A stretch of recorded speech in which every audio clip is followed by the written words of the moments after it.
আমি নাকি ভোগ দখল করেছি এই জায়গাটা, আর ভোগ দখলের আমি শর্ত মানছি না। কে দিচ্ছে বুদ্ধিগুলো, কোথায় থেকে টাকা পাচ্ছে, এইসব লিখে পাঠিয়েছে নিজের উকিলকে দিয়ে। কেস করবে, এই দেবজিৎ ব্যানার্জির নামে কেস করবে।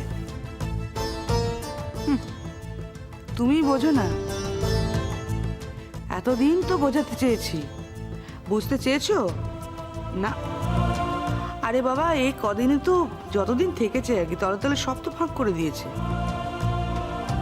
কোনো দিন জানতে চেয়েছো তোমার মা সব গয়না ওকে দিয়েছেন কিনা? ও যা বলেছে তুমি বিশ্বাস করেছো, এখন তার সদ্ব্যবহার করছে। নাও, এতদিন এখানে রইলো, তোমারই খাচ্ছে, তোমারই পড়ছে, তোমারই বুকের ওপর বসে দাঁড়িয়ে উপড়াচ্ছে। বুঝো, তুমি এখনো চুপ করে থাকবে, তাই না? চুপ করে থাকবো আমি? আমি চুপ করে থাকবো? এবার দেখাবো কি মজা, বুঝবে মজা কাকে বলে। কোর্টে যাবে তো যাক, কোর্টে। কোর্টে যাওয়ার অভিজ্ঞতা কাকে বলে সেটাই দেবজিৎ ব্যানার্জি ওকে বোঝাবে এবার। কথাগুলো বুঝি আমাকে বলা হচ্ছে বাড়ুজি মশাই? হ্যাঁ,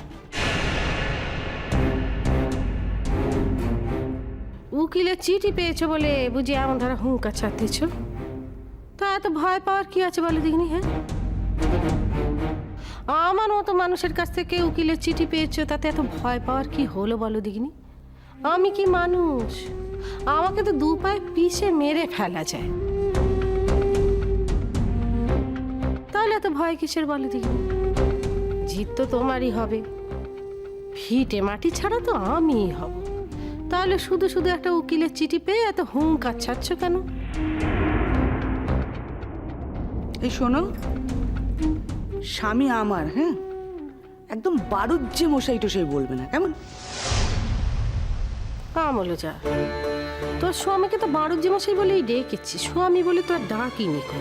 তাহলে তো রাগ করছিস কেন বল দেখিনি?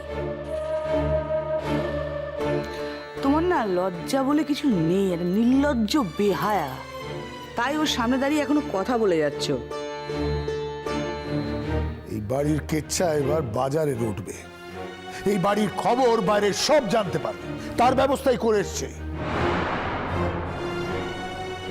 আমার বাবা এই বাড়িটা ওর নামে করে দিয়ে গেল, আমার মা নিজের যাবতীয় গয়না ওকে দিয়ে গেল, আর ও ওদের ভালোবাসার এই প্রতিদান দিচ্ছে। বাড়ির কেচ্ছা বাইরে নিয়ে গেল।